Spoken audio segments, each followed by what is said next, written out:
For USCFootball.com, I'm Keely Eure here with Dan Weber for instant analysis of USC's 14th fall camp practice and their fall showcase. Now, Dan, it was pretty much what we expected out of the Trojans today. Full pads. They were actually in their game jerseys.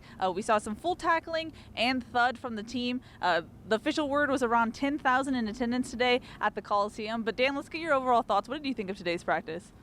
I liked that what we saw today is what we see pretty much every day in practice. We don't see them in their game uniforms, and they're not at the Coliseum, but there are no surprises. I think they're not kidding when they say we do what we do. We try to do it better every time we go out. We try to be better at what we're doing, but we're not trying to come up with new stuff or fool you or trick you. We're going to do what we do, and we're just going to keep doing it and doing it and doing it. And I don't know that we saw anything today. We saw it from a different angle. We saw some things on defense that we haven't seen because you don't get that kind of height at practice. Yeah. But I think we saw what we've been seeing, and I think that's a really good thing. This is not a team that looks like they're going to try to change things up or go in a different direction. They look like they know what they're going to do, and they're figuring out who to do it with and how to do it as well as they can. So I liked it that there were no surprises today. Yeah. Clay Helton credited the quarterbacks for making good decisions today and playing with poise. Now, at USCFootball.com, we kind of had an unofficial stats. Gerard Martinez and Chris Trevino were on the ball. They counted every play. So I'll read some unofficial stats from the quarterbacks. JT Daniels was 19 of 27 for 214 yards with 2 touchdowns. Matt Fink was 8 of 12 for 159 yards and 2 touchdowns. Jack Sears was 8 of 12 as well with 108 yards and 2 touchdowns. The freshman Keaton Slovis was 7 of 15 for 148 yards but 0 touchdowns. Now, JT Daniels had 4 series in the fall showcase, and the rest of the quarterbacks had 3 each. But, Dan, what did you see from the quarterbacks today? Well, it looks like they kind of are going in JT's way. I mean, he started the game, the scrimmage. He finished the scrimmage. He had more attempts than both Matt Fink and Jack Sears together, 27 to their 24. So I think it looks like, I think what's interesting in terms of the quarterback battle is who's number 2, yeah. And how do they go for? Do you go for the dynamic Jack Sears or the experienced and kind of leadership of a Matt Fink? It's going to be interesting. I think it's been tough, and probably we shouldn't have expected Keaton Slovis, who's really had a great fall. Really good spring, to be able to maybe completely hang in there with these guys. Yeah. They obviously really like him.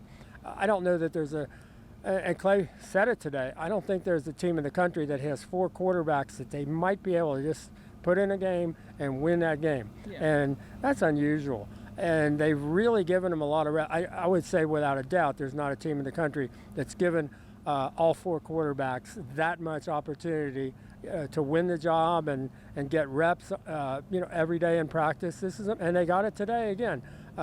They're moving in kind of in one direction, and I think we see that. But I think one of the things you need to be able to do right now is, as we saw today, how many receivers do they have that can make plays on the ball? I mean, it's just one after another after another after another.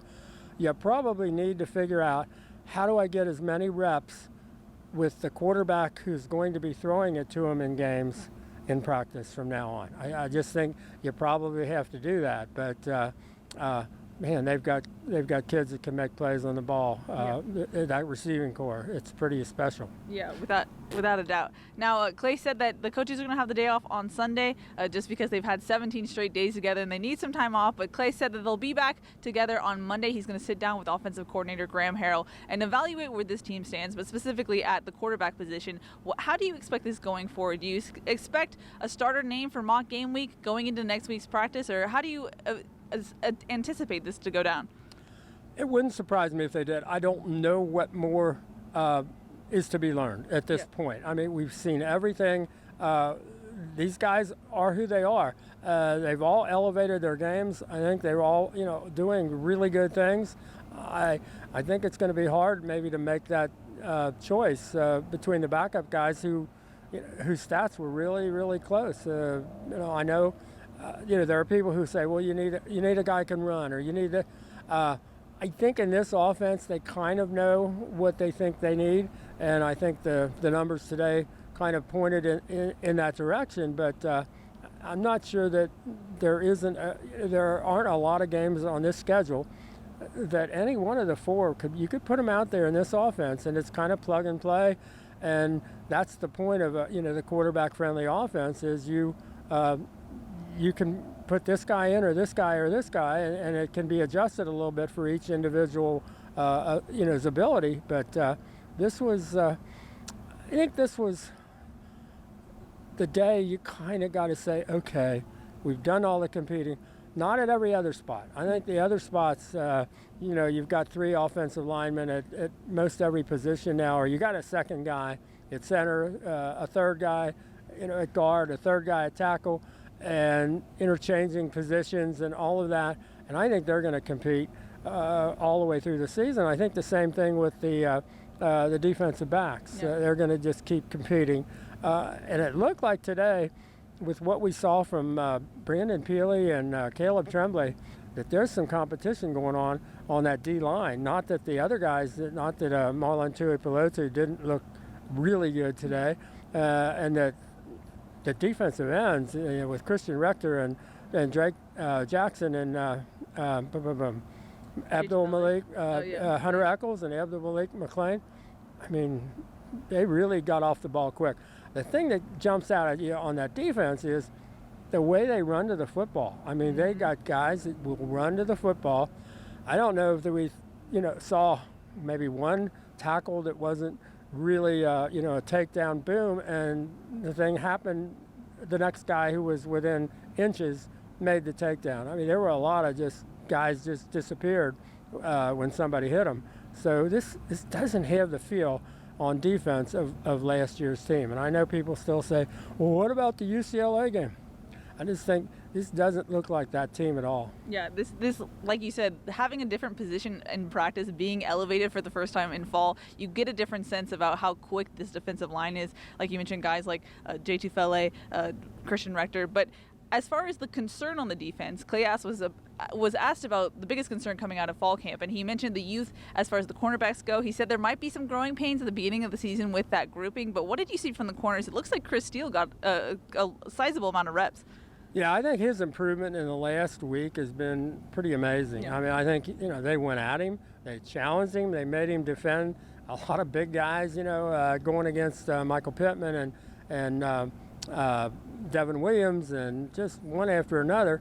And he's a competitor, Chris Steele is, and he battled them, and he might have been a little handsy and might have been a little grabby for a while, and now I think he's gotten to that point where he can be physical, he can be tough, he can be a kind of a denial guy, but he's not going across the line. I think that's on the other, on the other side. If you've got Elijah Griffin and Isaac Taylor Stewart with their ability, they've really got to figure it out. I mean, they've got to just figure out.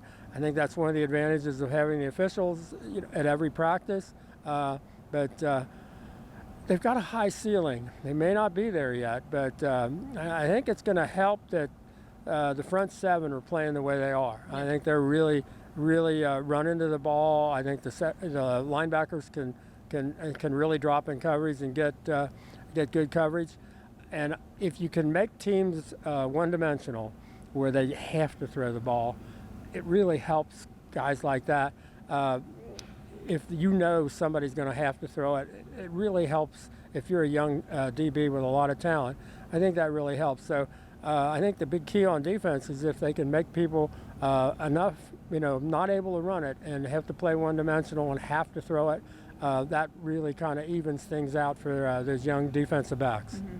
I know you also got to ask Clay Helton about the offensive line, because that was the second concern coming into this fall camp about that position group. What did he have to say, and what did you take away from what you've seen from the offensive line so far? Well, I think he doesn't feel like that's an area of concern. He thinks it could be the most improved area on the team. I think they've done a pretty good job.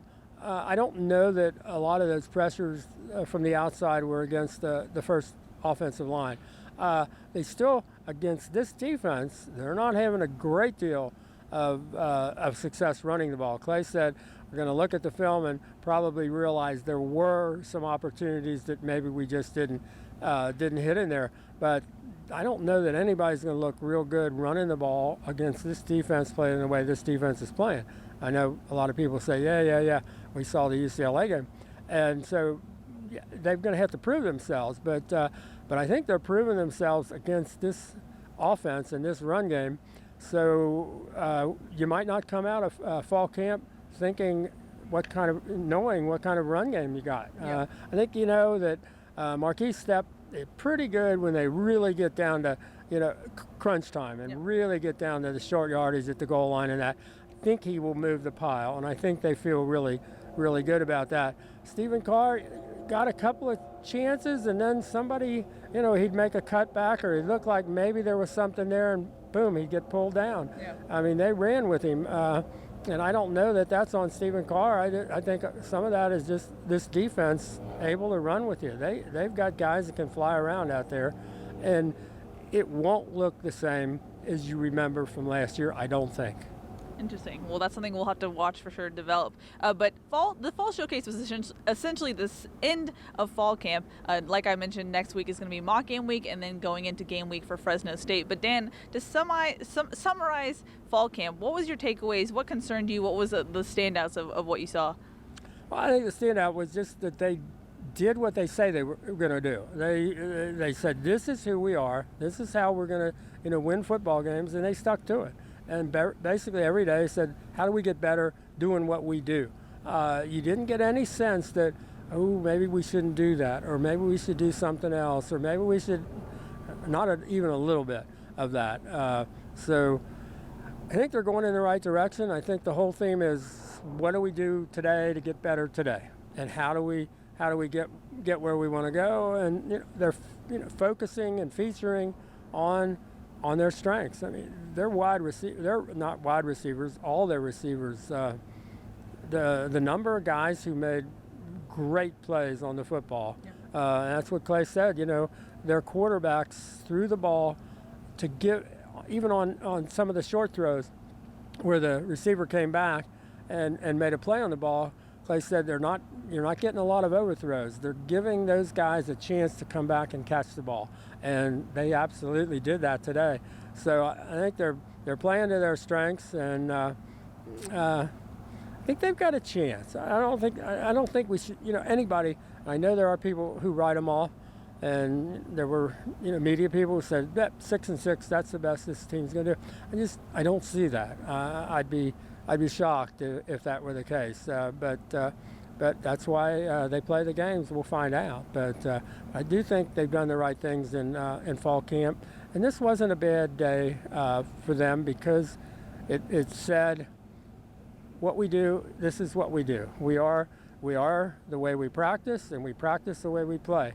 And that's something I think we've been preaching in terms of the practice. And it looks like they really believe it, that they're going to be the team. They're going to play the way they practice.